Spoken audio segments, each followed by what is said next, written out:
Alright, so last time on this series, we got to this map after picking our instability modifiers, our starter reroll, as well as our mastery pick in which we took Slick Strike. Now, we're going to talk about how I plan on setting up for the entirety of this map. Because we didn't pick the worst possible modifier, Fog of War, uh, we are able to view the entirety of the map in full, and thus make an informed decision on this very floor on where we're going to head, and already start make decisions that benefit us greatly, as opposed to Fog of War just dicking about and finding out. So first thing we're going to do is, before we even look at all the other map rewards, we highlight the booster pack. Yes, it shows up in the same exact place every time. It will always show up on this tile, no matter what. Shrine shows up on either this tile or this tile, but booster pack always shows up on this middle one, which is useful if you, for whatever reason, are playing with Fog of War. Anyways, keep this in mind. The reasoning for this is because booster pack is the single most valuable tile on the floor. It gives you up to 5 good cards to add to your deck, and you can re-roll one of them. Often your worst one, or the most impactful reroll, like a dud uncommon. Adding 5 good cards to your deck and taking 5 bad cards out of your deck is worth much more than, say, an upgrade point or a potion, or an upgrade point and a potion. And oftentimes better than an elite. Wait, because the amount of value you get from having 5 significantly better cards, as opposed to slashes or parries, is just incredibly strong. I can't imagine many elite artifacts, if any, in most, if not all, scenarios in which I would take it over the booster pack alone. There are situations in which you don't take the booster pack, like maybe if you have some really tasty, Raven's Gift into Soul Collector into from like double elites or something. Then and then you end up at a shrine and you're forced to skip booster pack. Okay, maybe at that point it's okay to skip booster pack, but we're just going to highlight it out of principle. Next, let's take a look at what's on the map. First thing you take a look at is your map rare, and the map rare dictates whether you start trying to force something in a certain direction. In particular, the most impactful map rare for this purpose is In Cold Blood. In Cold Blood essentially single-handedly enables a hard forcing of bleed, because it is just does so much damage. It is the best bleed trigger in the game by a massive margin. And it's one of the most straightforward and easiest win conditions on the Void. As long as you can get a reasonable amount of bleed going, In Cold Blood does anywhere from 200 to 2,000 damage. It's pretty good. Unfortunately, what we have here is not pretty good. It's muted. It's probably the worst possible one here there is. What things even generate hidden blades here? Not you, not you, not you, not you, not you. You, kind of. Not you, not you, not you, not you, not you, not you, not you, and you. And we have our button, which generates a hidden blade. Cool, so you're basically useless. Well, do you show up early? Because we noticed there's a smithing hammer there. Do you show up early enough for us to hammer? Guess not. Alright, that's terrible. This is god-awful. But that's okay, because using a broken run to highlight teaching principles is probably not the most conducive anyways. So after this, let's just highlight some solid cards. By solid, I mean cards you can generally expect to be playing right off the bat, and can usually carry on their value pretty alright into Act 3. So, Unrelenting. We'll talk about the concept of combo once we get into combats a bit. Sorry, not combo, value. Once we get into combats a bit more. But right now, you'll note that Unrelenting gives you combo 2 for 2 energy, which is already pretty premium as stands. And it does a bonus 10, and it has a heavy tag, both of which are not insignificant, especially in early game, where the deal 10 can in fact just pick certain things off. The upgrade doesn't really do anything, but that's because the base card is playable. You never have to upgrade Unrelenting. Very great card, I like it. So we're going to highlight it. Blender.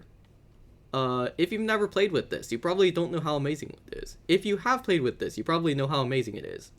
Scrub or experienced player. Because 24 bleed to all enemies is incredibly powerful. It can use the upgrade if you plan on gemming it and investing into it. You don't need it, because 24 bleed to all enemies is incredibly strong. Even if you play it at 0 combo, it sets up Clot. In mid-sized, like, like, AoE combats is where it really shines, but it's still playable against single enemy combats, because it's still efficient. Like, worst case scenario is For the Throw. And For the Throw is not a good card, but it's not unplayable. Plan Strike is a lot happier to see in Tempest and exactly nothing else. Especially considering nothing else here seems to generate Overcharge. And looking at our Void Stones, we're not getting purple anytime soon. We're not relying on this. Surefoot is a cool card. Unfortunately, it requires an upgrade and a stone to really become useful. And we're usually extremely strapped for upgrades early on. We're upgrading our damage cards, because those help us take on elites and not die to floor scaling. So Surefoot's not getting an upgrade anytime soon, which means it's going to remain trash for a long time, which means we're not going to prioritize pathing into it. Spring Forward is one of my favorite cards. Unfortunately, this is not the best start for it. There is notably Duck and Weave and a Snuff Out in here, both of which are quite good with Spring Forward.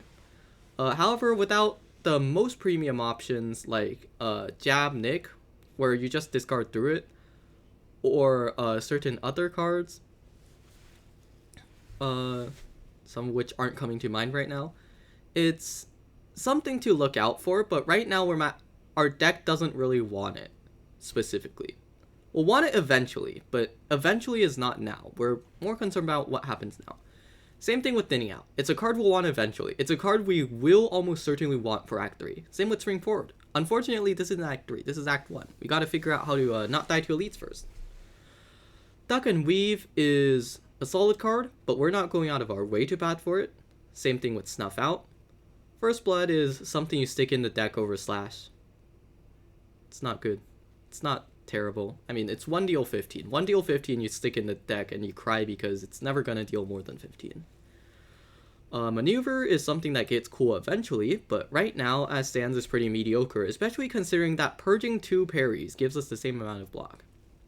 Bloody Hell might be something we actually need to consider here. The reasoning being, our damage right now is not great, and we're not getting great options here either. Like, Unrelenting has actually gone down in value because it only really works with Blender and the, whatever we have in our backpack. Slick Strike, yeah. So, we're going to tentatively put a hover on Bloody Hell. Hemolysis is still mediocre, as usual. Now, let's take a look. Suppose we tried to take all of these. Well, what's one hypothetical path? We've got a couple here. We could do something like this, which lets us take all the highlighted cards, and then we can still take both elites, while getting the booster pack, a shrine, and how many upgrade points? 1, 2, 3, 4. Alright, not the worst. Alright, there might be a 5th one in here. And then 1, 2 potions, which is also solid. It also gives us a dark biome in between. This is just a very solid path. Alternatively, suppose we were to forego these tiles. Although actually we're never foregoing Blender. This tile is so valuable. Good card, upgrade point, potion. I don't see myself skipping this for this in like any circumstance. Artifacts are usually better than normal treasures. We're still going here. I guess this part of the path is set. Let's just mark it down. We're going here almost certainly. Now, there is a consideration to try to go this way. Let's just walk through it. To go here, go into Elite so we get some souls. Take some extra souls here and go into Soul Merchant for some extra power.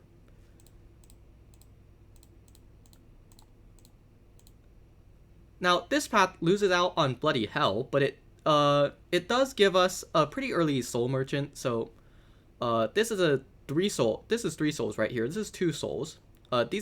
Each one of these is 1 soul, so 1, 4, 5, 6, 7, 8. So this will be enough to buy a Voidstone or a common, and commons are usually actually pretty solid in this game. We do lose out on the Dark Mime, but the question is, what are we Dark Miming? We are able to get a Blackstone pretty soon, but the problem is it's so soon that we're not really getting any value out of it. There's nothing we really want of Blackstone here. I guess we could just dupe a second Blender. Like, what we could do is probably upgrade Blender, stick a Bluestone in it, take just the super...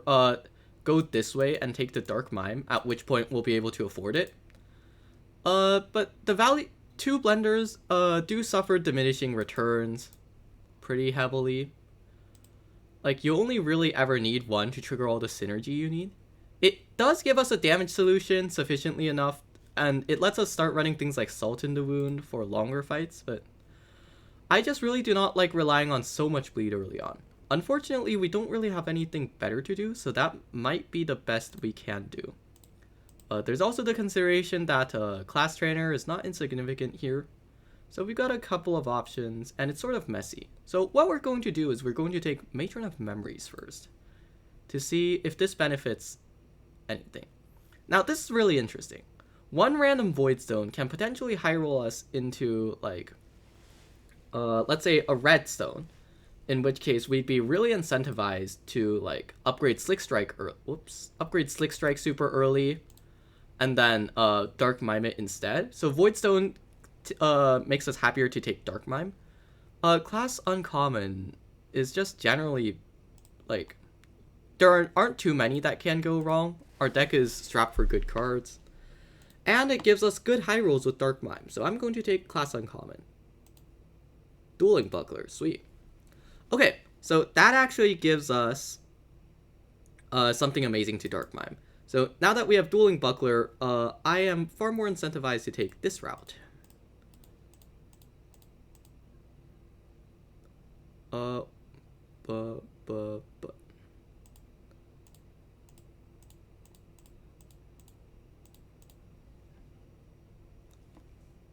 Where we get 1, 4, 5, 6, 7, 9 souls, which is just enough to be able to dupe a Black Dueling Buckler plus. And considering we have 4 combats here, plus Elite Combat, we'll probably be able to get the Blackstone in time to get the Dueling Buckler. And that basically solves our block problems for, like, the imminent future. And we can path extremely aggressively in Act 2 as a result. In fact, there's a consideration not to spend souls here, because we could instead not take the essence here and conserve, I believe, 9 souls. I think 500 essence for 9 souls is a worthwhile trade. It does let us buy, like, we'd be so strong after we clear the shrine that we manage to, that as long as we don't immediately die, we can probably get to Act 2, buy extra things using all the souls we saved up, and steamroll. There aren't many great essence things here, and Well of Stars is usually not your most efficient option. So, yeah, this looks like a plan. The reason I was hovering over here is because the last formally declared secret room interaction was that every even column you had the potential of secret rooms showing up at the top here. So above all these red tiles would be potential spawn locations, and then you'd be able to read only if it connects validly, only if it connects to a valid location.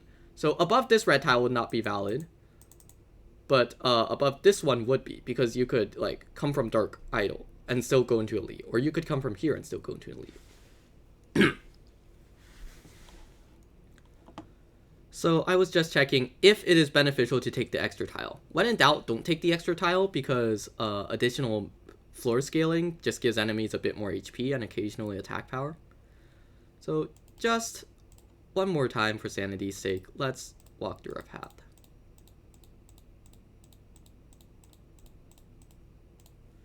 We do miss out on Raven's Gift, but it's not the highest valued thing. And there's not really a good path where we get the Elite, Raven's Gift, Booster Pack, and a second Elite. So I'm okay with this. We get a lot of high value tiles on this path. And we're generally pretty happy. Finally, let's take a look at why we probably don't take Fog of War. In Fog of War, we don't really know where we're going, so we're just going to go to the best individual tile each time. So in Fog of War, on I-127, I'd look here. This tile is worth a lot more, and usually these tiles are good things anyways, so you want to take the one that maximizes your odds of hitting something good. Artifact Treasure makes us potentially go into Secret Room, plus it lets us get a better curve. Yeah, this is forced on us. I'd probably just duck over here because we might be forced an unpleasant interaction over here. I guess in I50 you might be able to greet this way, but you wouldn't know. Take the Elite. Note that we skipped this entire section. Take Dark Idol, go here. And depending on whether our deck is strong enough, we might just like bum rush this. Oh, that's not what I meant to do. If you were really greedy, you could hypothetically come up with this path by zigzagging. And that now you have a question of like whether you zigzag this way. And if you do manage to zig this way, we do manage to somehow end up with the exact same path that we decided upon. But we have no foreknowledge of this, and we might not upgrade Dueling Buckler in time for Dark Idol, for instance. Sorry, Dark Mime, whatever. This is why I think Fog of War is so detrimental. In this particular case, if you were extremely greedy, it does not make a difference. But if you were more conservative, you would have missed out on an entire value section. If you made a decision to skip the Elite in favor of trying to high roll for like maybe, I don't know, Blood Library here, you missed a Shrine or a Booster Pack and the Elite. There's just so many ways for Fog of War to go wrong. Other things to note for Act 1 pathing. I personally do not go out of my way to hit Blood Library a lot of runs on I50 because it lowers your win rate often when you get too ambitious. Reasoning being, Blood Library is cool and all, but so is having max HP. It does come late enough such that if you lost a substantial amount of HP, it's not worth much anyways. But if you're sinking like 3 into it, then you're losing what? Half your max HP. You're losing 40 max HP in order to take 3 good cards. Now, they are 3 good cards, and in the very long run, they will be worth far more than 40 HP. But in the short run, like, there are other ways to gain power. You don't need to Blood Library to win the game. Blood Library just poses an unnecessary risk when you take too much. This changes somewhat at, say, I-127, where you're trying to maximize risk and high roll just to be able to live, because you can just straight up die in a lot of combats with no agency whatsoever. But in the context of I-50, be wary of Blood Library. Raven's Gift is often solid. Don't be scared of one Void, usually. Early Soul Merchant is a valid consideration, more than people give it credit for, when you have, say, 7 souls. 7 souls is the cutoff for a Void Stone. Oftentimes there's a common on sale at 6, otherwise it'll be at 8, I believe. And commons are actually pretty good stats for the cost, especially when you consider what point in the game you're getting them. Once again, the focus here is on early game power. Commons, like midway through this act, give you a lot of early game feel to make it through the rest of this act. In case you don't know where the shrine is, maybe you chose Original Sin and you really want to hit it, you don't know whether you'll be able to take a Force Elite if you need it to get to the shrine, etc, etc. Just from the perspective of maximizing win rate, Fog of War bad. And then, are there any significant tiles? Right, sins. If you have a specific sin in mind and your deck is strong enough, I'd go for it. But honestly, sins is pretty shit. The problem with sins such as Pride and Wrath is that by inserting voids into your deck, they make themselves less usable. And there's also the inherent problem that afflictions are really hard to tutor, afflictions are hard to... Like, inflictions don't take up a deck slot, so they bloat your deck. Afflictions can't be gemmed, can't be upgraded naturally between combats. There's just a lot of things that go wrong with most of Sins. And even taking the value ones, like the pure value generations ones, like Greed or Gluttony, you still end up with the Void to counteract that. So until you get rid of the Void, you're kind of just running a 22 card deck for no good reason. So I'd be a bit wary when it comes to Sins and Blood Library. They're amazing fun, don't get me wrong. I sometimes just take them for the fun, but in terms of just trying to get as good as possible, don't get over ambitious. We'll start this run next video. This one we just talked about pathing choices, and it's already been 20 minutes, so thank you for watching.